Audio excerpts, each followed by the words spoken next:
If you missed the first part of this reading, please look in the description below for a playlist.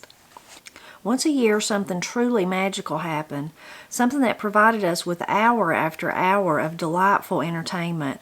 It was the arrival of the Sears and Roebuck catalog. Papa handed the thick paperback book to Inez. She laid it carefully down on the floor as if it were a priceless treasure. Frankie brought the kerosene lamp from the table and placed it beside the catalog. Then she turned up the wick so as to cast as much light on the pages as possible. I joined my brothers and sisters, each of us fighting for every inch of space so that we could get the best possible view. Inez turned the first page and began to read, describing each of the wonderful items as we looked at the pictures. Buying things was just something we dreamed about, and pretending with Sears and Roebuck was the closest thing that we had to making those dreams come true. Even Christmas didn't bring splendid things like we saw in the catalog. About the only things we got from the store were our shoes and some of our coats. Mama and Frankie made all of our clothes. They even knitted the stockings we wore. Shirts and dresses were made out of whatever they could find. John used to have a shirt that was made out of 6 old bandanas, each a different color. Mama used to say it was like the coat of many colors that Joseph in the Bible wore. I'd only had one store-bought dress in my whole life. Aunt Floss bought that for me just before she went away. It was a blue print with long sleeves. It had lace around the cuffs and collar. I loved that dress and wore it every chance I got, not just for Sunday. Mama would fuss at me and say, "You're going to wear that dress out." That was my intention, but I never told her so. When we outgrew our clothes, they would be handed down to the younger ones. I just couldn't stand the thought of Ruby wearing my store-bought dress. I never did completely wear it out, but I wore it until the lace cuffs were halfway up to my elbows and there wasn't any more hem to let out. As luck would have it, Ruby grew faster than I did and was nearly as big as me. So she never did get my dress. Mama finally cut it up since there were no girls younger than Ruby. She sewed a big patch of it into a quilt. I never did know what happened to the rest of it. I suppose that she had used it for a cleaning rag. Each of us found something of special interest to look at in the catalog. I liked a bank I saw. It was a clown made out of cast iron. When you put a penny in its hand and pulled a lever, it would raise its arm and pop the coin into its mouth. Ruby spoiled it for me, though, by saying I wouldn't want that. You wouldn't have any pennies for it to eat in the first place. I told her that I'd use pebbles or twigs instead, but she said that wouldn't be the same. After about an hour, Mama came back into the room. "It's time for you young'uns to get ready for bed." We begged to stay up a little longer, so she gave us 10 more minutes with Sears and Roebuck, while Frank and Frankie went out for more firewood. "Be sure to get some of the big hickory logs," Papa told them as they went out the door. "They'll burn through the night, and get one for in the morning, too." Inez pointed to a picture of a tall clock in the catalog. "Look at this, Mama. Wouldn't you just love to have one of those?" "I reckon it'd be nice." Inez turned to the next page. "If I had a bunch of money, I would sure spend a lot of it in a hurry." "A bunch of money would just make you miserable, Inez." None of us thought that was true, but we didn't say so to Mama. She sat down in her rocker and John climbed up into her lap. "When I get big and have some money, I'm going to buy you something from Sears and Roebuck." Inez asked him, "What are you going to buy her, baby John?" "I ain't sure yet. I'm torn between the wash tub and a stick pony." That made all of us burst out laughing, even Papa. "I can just picture your Mama prancing around the house on a stick pony." John got mad and pouted, but Mama smoothed his ruffled feathers. "I think I'd be partial to the stick pony, baby John. I already have a good wash tub." John looked at us. "See, I told you so." The door opened and Frank and Frankie came in with the big hickory logs under their arms. Frank shook his head hard, causing big white flakes of snow to fall to the floor. "The snow's started. It's coming down hard. The ground's already covered." It had been a good Saturday. Sears and Roebuck, Aunt Floss, and the first snowfall, all in the same day. I was the first young'un to wake up the next morning. The sun hadn't come up yet, but the light from the kerosene lamp slipped up over the edge of the sleeping loft. I pulled out my clothes, trying not to wake the others. On Sundays, I liked to be the first one up so I could spend a little quiet time with Mama. She was always up early to start the fire in the stove and make the biscuits. I climbed down the ladder without making a peep. "Morning, Mama," I said in a low voice. "You scared me, Roxy. I didn't hear you coming." I didn't want to wake the others. She put a handful of small sticks in the firebox of the stove. Then she crossed to the fireplace for a shovelful of hot coals. She dumped the coals on the sticks and sprinkled some wood chips over them. After a bit, they flamed up, crackling and popping as they caught fire. Finally, she placed 3 nice pieces of split wood on the top and blew on them. That set them to blazing. She closed the door and wiped her hands on the rag that was stuck in her apron. She got out the makings to fix the biscuits, the flour, the lard, the dough board, and such. I stood by the ladder watching, thinking about things Papa would say about her, like, I only married her for her cooking and that sweet face of hers. He was right, it was a sweet face. Her hair was long, nearly down to her waist, but she wore it in a big bun put on the back of her head. Her eyes were brown. I got my blue eyes from Papa, the Irish and Cherokee side of the family. Don't ask me how, but that's the way it happened. When Mama laughed, her eyes danced and sparkled. I got that part of my eyes from her.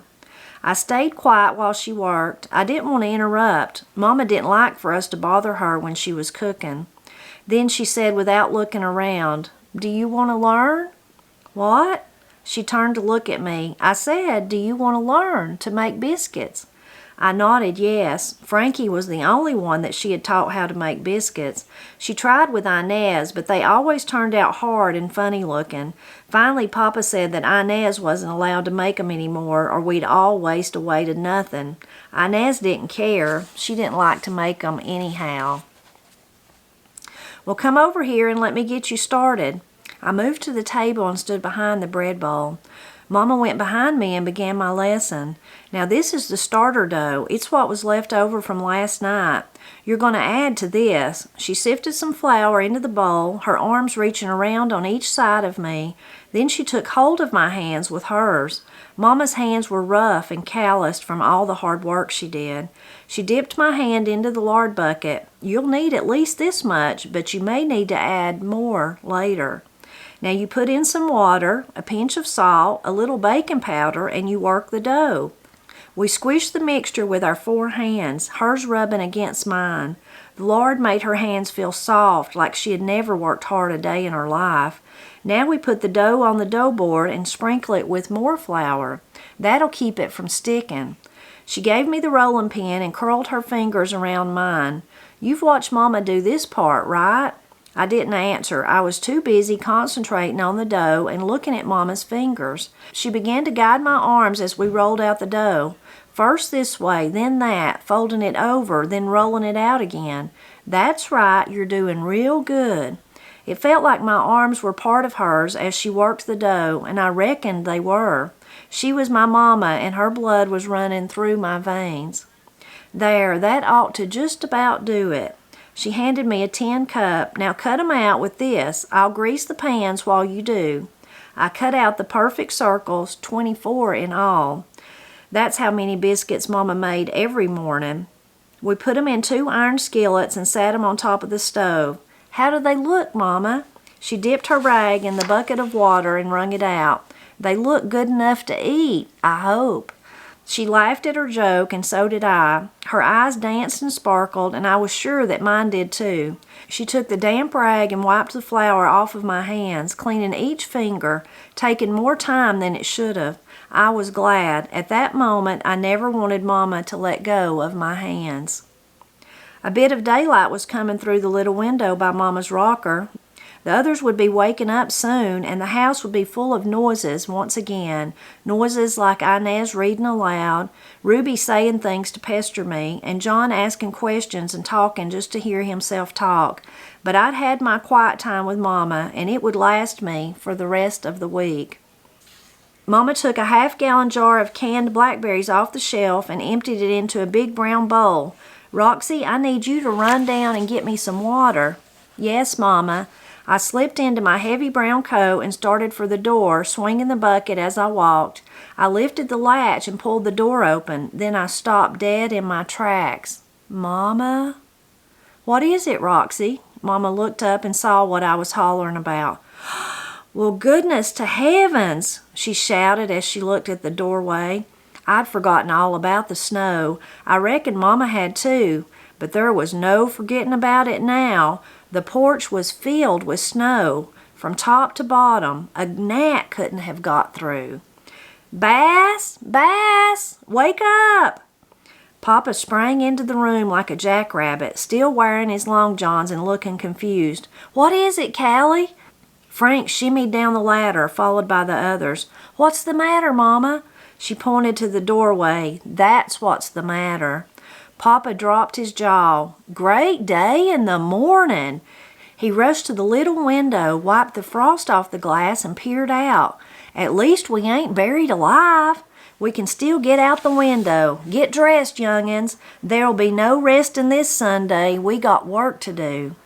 While the others got into their clothes, Mama finished getting breakfast ready. We sat down to eat before we started digging the house out. In all the excitement, Mama forgot to tell them that I'd made the biscuits. That suited me just fine, 'cause knowing Frank, he would have probably made fun of 'em anyhow. Instead, he sopped up the blackberry juice and crammed the bread into his mouth. It was my little secret, and it made me feel good inside. After we finished, it was time to get to work. Papa opened the window and looked out. "Well, young'uns, let's get to it." Frank climbed out the window, then Frankie and Inez. Papa picked Ruby up and put her through the window. Then he did the same to me. John wanted to go out too, but Mama made him sit in her rocker and keep quiet. As I lowered myself out the window, I sank into the snow. It came up nearly to my waist. We stood there looking around for a moment. Everything was white except for the gray sky. The big tall pine tree was heavy with snow. It leaned toward the house, its branches hanging low, pointing down toward the ground. Ruby tugged at Inez's coat sleeve. "It looks just like Aunt Tiny's Christmas card, don't it?" Inez nodded in agreement. "It sure is pretty." Frank sighed. "You won't think it's pretty after you've been digging for a while." Papa handed us buckets and pans out of the window. "Start digging. Make a path to the door and I'll join you." He was too big to fit through the window, so it was up to us to clear the way. We started scooping up the fluffy snow, throwing it off to the side, working our way around the house and up onto the porch. In about a half an hour, we were almost there. As Frank scooped his bucket full, it scraped against the door, and we could see a patch of brown wood. The door opened, and John popped his head through the hole in the snow. He smiled and said, "Hey, Frank." After a few more minutes, we were back in the house. Mama grabbed the broom and swept up the snow that had fallen onto the floor, while we warmed ourselves by the fire. Then we were off to clear away more of the snow. Getting out the door was just the beginning. We had to make our way down to the barn, the outhouse, the chicken coop, the woodshed, and the smokehouse. All we could see of the spring house was a little bit of the roof. The water pump was covered completely. I told Papa that I thought we should just leave it that way. Then I wouldn't have to carry water to the house. We could just melt snow instead. He didn't agree at all, but looked at me and said, "Dig." And dig we did. It took us until dark, but we cleared paths to all the outbuildings. That night at supper, we didn't talk like we usually did. Well, except for John. But he'd talk to a tree stump if there were no people around. The rest of us were just too tired. We didn't even have enough energy to look at the Sears and Roebuck catalog. After the dishes were washed and the fire had been taken care of, Mama had Inez read a few verses to us from the Bible since we hadn't made it to church that day. After Inez finished, Mama said, "It's bedtime. You young'uns have school tomorrow." Papa looked up. "No, they don't. There are drifts of snow out there 8 feet deep." Mama argued with him. "Now, Bass, they need to go to school." But he'd have none of it. One of them's liable to fall in a hole and get killed. I wouldn't walk those 5 miles myself." Mama hadn't thought about it like that. Neither had we. No school was a disappointment to us. We only went 4 months out of the year, November through February. The rest of the time we were needed at home to work. School was a heap easier. It was practically a holiday. After Mama thought about it, she gave in. "I reckon you're right. Y'all can take your lessons here at home till some of the snow clears." Mama picked up John and carted him off to bed. We climbed up the ladder to get ourselves ready, too. I crawled under the covers of the bed that I shared with Ruby. It felt good to lay there. My arms and back ached from all the digging I'd done. Papa turned down the lamp, and I could hear him putting another log on the fire. Then his heavy boots made their way over to the little window. After a bit, Mama said in a low voice, "Bass, ain't you coming to bed?" Papa was quiet for a moment. Then he said, "It's snowing again." The next morning, none of us woke up till Mama called us down for breakfast. Papa sat at the table drinking his coffee, except it wasn't real coffee. Mama would parch acorns and grind 'em up in the coffee mill, then brew 'em. It made a red coffee, but Papa said it tasted like the real thing. "Morning, Mama." "Morning, Roxy." "Morning, Papa." He didn't answer me. He just sat there, sipping his coffee with a disgusted look on his face. Frankie climbed down the ladder next. "Morning, Mama." "Morning, Frankie." "Morning, Papa." He gave her the same response he'd given me. Then John, who was sitting in the rocker, explained, "Papa's mad 'cause it snowed more last night." Frankie went to the window and looked out. "For goodness sakes, it covered up all the digging we did yesterday." Papa put his cup down. "I hope y'all got a good night's sleep, 'cause we got more snow to shovel. Sorry, girls." The thought of digging out all those paths again made me want to climb back up in the sleeping loft and hide under the covers. But as Mama always said, you got to do what's got to be done, and there's nothing to be done but to do it. We had our breakfast and went to work. It wasn't as bad as the day before. At least this time we could get out of the house without having to climb through the window, but still it was plenty bad enough. We got everything dug out by mid-afternoon. Then there was our regular chores to attend to. The snow was falling, but just little flakes now. I was in the barn milking one of the cows. Inez was milking the other one. Frank and Frankie were feeding and tending to the mules, and Ruby had just finished feeding the chickens. She came into the stall where we were working. "Look, I found 2 eggs. That ought to cheer Papa up. Chickens don't usually lay eggs in the wintertime." Inez looked up from her milking. "That's good, Ruby. Be careful you don't break 'em." Ruby huffed and said, "I won't." I watched the milk as it squirted into my bucket. It reminded me of the snow we'd been digging. I hate white. It's my least favorite color. Frank was in the next stall. Since he was the oldest, he seemed to think that he knew everything. He was always correcting the rest of us. "White ain't a color. White's, well, it's just white. It's like nothing." I was always ready to bicker with Frank. "White is so a color, ain't it, Frankie?" She was in the other stall. She didn't answer. "Ain't it, Frankie?" "Yes, it's a color. Now I wish the 2 of you would stop fussing." I continued my work, trying to think about any color except white. I fixed a color in my mind and concentrated on it. "I think blue's my favorite color. Do you like blue, Frank? Frank, do you like blue?" Yeah, I like blue." "Frankie, that dress we were looking at in the catalog, do you think you could make me one?" She came into the stall. "I could make just about any dress in that book." "And would it be blue, a blue print with lace around the cuffs and collar?" "It would be if I had some blue print cloth and some lace." Frank came into the stall carrying the pitchfork he'd been working with. "Maybe you could get some old white cloth and dye it with some blueberry juice." I stopped my milking. "Then it'd be just blue, Frank, just blue, ain't a blue print." He shoved his pitchfork into the ground. Ruby sat down on the straw next to my milk stool. "Who knows, Roxy? Maybe Papa will get you some blue print cloth when he goes into town to get our Christmas candy." Inez stopped her work, and none of us said a word for a moment. Ruby looked at each of us. "What did I do?" Frankie took her by the hand and pulled her up. "Nothing, Ruby. I'm all done here. Let's take the eggs inside and show 'em to Mama." The three of us waited until they left the barn before we spoke.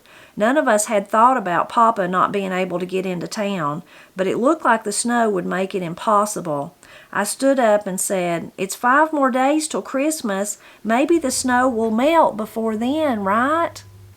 Inez answered me by saying nothing and going back to her milking. Frank took the pitchfork handle and swayed it back and forth. Then he picked up a piece of straw and stuck one end of it into his mouth. After a moment, he brought up something else. "I reckon Grandpa and Grandma won't make it for Christmas this year. They're nearly 70. They'll never be able to make it across the mountain." We finished our work in the barn and headed back to the house. When we got outside, we saw that the snow had turned to sleet. It bounced off our coats like pebbles as we walked along. As we neared the porch, I looked up at the big tall pine tree. Its branches were trimmed with ribbons of snow, and it sparkled against the pale gray sky. That put something else in my mind, yet another disappointment. 2 nights before Christmas, people from miles around would meet at the church. There'd be a church service and then the tree decorating. People in the mountains didn't put Christmas trees up in their houses. We all shared one at the church. People would bring food and put it on a big table for everybody to share.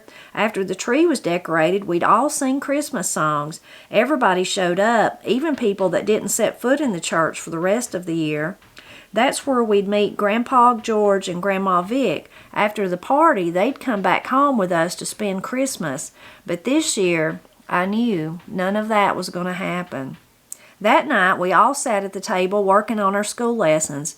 Frankie wrote down some arithmetic problems on my slate. I tried to do them, but the numbers got all jumbled up in my head on account of John talking so much. "What you doing, Roxy?" John asked. "Arithmetic. Can I help?" "No, John." "Mama, Roxy won't let me help." "Mama, make him hush." Mama plopped him down into the rocker. "Stop pestering your sister. She's working on her school lessons." "When I get big, I'm going to go to school, and I won't let Roxy help me with my arithmetic." On and on he went. Finally, I was able to ignore his squawking long enough to finish my lessons. Inez read some more from the Sears and Roebuck catalog, and then we headed up to bed. As I laid there, I could hear the wind whistling through the trees and the steady sleet hitting against the sides of the house. It sounded like bacon frying. I covered my head with the quilt to try to drown out the noise. Ruby snuggled up close to me and said, "At least it ain't more snow." In the morning, Papa was back at the table sipping his coffee. "Morning, Roxy girl." I was glad he was in much better spirits than the day before. "Morning, Papa." I went to the window to see what the night had brought. We'd gotten no more snow, and the paths were still cleared. That put me at ease, but the sleet had coated everything with ice. The big tall pine trees glistened in the sunlight. It looked like it was made out of shiny green glass. The sky was no longer gray, but a clear blue. As I stood there looking out, I muttered to myself, "Yeah, I think blue is definitely my favorite color." Papa came over to join me at the window. "Do you think you'll be able to stand not shoveling any snow today?" "I think I'll be able to stand it just fine." Mama chimed in, "Don't get your hopes up too high, Roxy. Y'all need to clear me a spot so I can build a fire to do the wash." "That ain't nothing, Mama. After all the snow I've shoveled, that'll be a breeze." She smiled. "I reckon it will at that, Roxy." We did the wash once a week on Tuesdays. Mama would build a fire down by the barn, and we'd put a big black kettle on top of it. Then we'd fill the kettle up with water. While the water in the kettle came to a boil, we'd fill the wash tub with cold water. I reckon nobody has to ask who fetched all that water. Mama would take a cake of soap and wash all the dirty clothes in there. When the water in the kettle was boiling, we'd put clothes in the hot water. They'd soak there for about half an hour while one of us stirred them with a big wooden paddle. Then we'd lift them up with the paddle and wring them out once they were cool enough to handle. After breakfast, us girls went down to the barn to do the wash with Mama. Frank was in the barn working with Papa. Mama made John stay in the house. She said that he'd just be in the way. I was taking turns stirring the wash with Ruby while Mama, Frankie, and Inez scrubbed the clothes with the soap. I was thankful that I didn't have to put my hands in the cold water. Inez brought over one of Papa's shirts and dropped it into the kettle, then stayed a minute to warm her hands by the fire. "Did you see that washing machine in the catalog, Mama?" "I saw it. It sure is something. It's electric and practically does the wash for you. It has 2 rolling pins that you put the clothes through to get the water out, so you don't have to wring them out by hand. Wouldn't you just love to have one, Mama?" "I reckon it'd be nice, 'cept it wouldn't do us much good considering we don't have any electricity." John came out of the house. "Mama!" "What is it, baby John?" "I just wanted to say hey." "Hey back to you. Now get in the house and be good for Mama." "Okay." He went inside. The breeze started to pick up and the smoke from the fire blew in my face, making my eyes water. I rubbed them. "Darn smoke." Mama looked over her shoulder. "Don't you swear, Roxy." "Darn ain't swearing. And don't sass me neither, or I'll wash your mouth out with this soap." "I'm sorry, Mama, but the smoke was blowing in my face." "Well, you know what they say, smoke follows beauty." I looked at Ruby. The smoke wasn't blowing in her way. She must have known what I was thinking, 'cause she shoved the paddle toward me and said, "Your turn to stir." John came out again. "Mama!" "What is it now, baby John?" "I just wanted to say hey again." "Hey again back to you. And I love you." "I love you too. Now get back in the house." "Okay, Mama." He started to go inside, then turned around. "Mama?" "What, baby John?" "How much longer are you gonna be?" "Not much longer." "'Cause I miss you." "I miss you too." "Okay." He went back into the house and closed the door behind him. "Why do you let him act like that, Mama?" I asked as I stirred the clothes. "Like what? Like such a baby." "'Cause he still is a baby. You acted pretty much the same way when you were his age." I could barely remember back that far, but I was sure that I didn't act like John. Frankie and Inez dropped the last of the soapy clothes into the kettle. Mama took the paddle out of my hands. "I'll stir for a while. You girls go in the barn until they're ready to be wrung out." We walked toward the barn door, happy to get in out of the cold wind for a few minutes. When we were almost there, we heard a sound, a groaning, cracking sound. I turned around. What I saw sent a wave of terror over me. The big tall pine tree had snapped and was falling right towards the house. It seemed like minutes, but it was only a few seconds. Then Mama screamed at the top of her lungs, "The baby!" So we'll stop right there until next week. Such a wonderful book. And of course, it was a totally different time here in the mountains of Appalachia where I live when the book was written. But there's still a few things that are similar. Most people are not doing their washing out in the cold like that. I'm so thankful for my washing machine. My dryer has been tore up. My dryer's actually been tore up for about 6 months, and Matt has fixed it 3 times, 3 different times. He's bought a part and fixed it, and every time that same part burns out. So we finally decided there's something wrong with the dryer that's actually burning the part out. Anyway, just not having a dryer has been a pain. I can't imagine what they had to go through to wash it. I can still hang clothes all over the house and dry them outside if it's warm enough. But so those things are definitely different. But that great love of family that they're sharing, that comes through the writing. I love the picture of the mother and Roxy and her teaching her how to make biscuits. I can remember Granny's hands. It about makes me tear up, but her hands on mine doing things like that. I can remember holding Corey and Katie's little chubby hands, teaching them how to do something.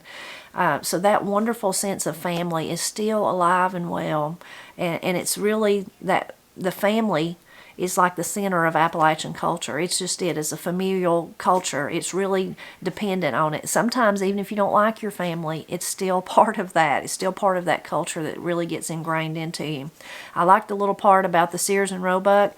Now today we can go on the online, or you can look at any catalog you want to because it's all online.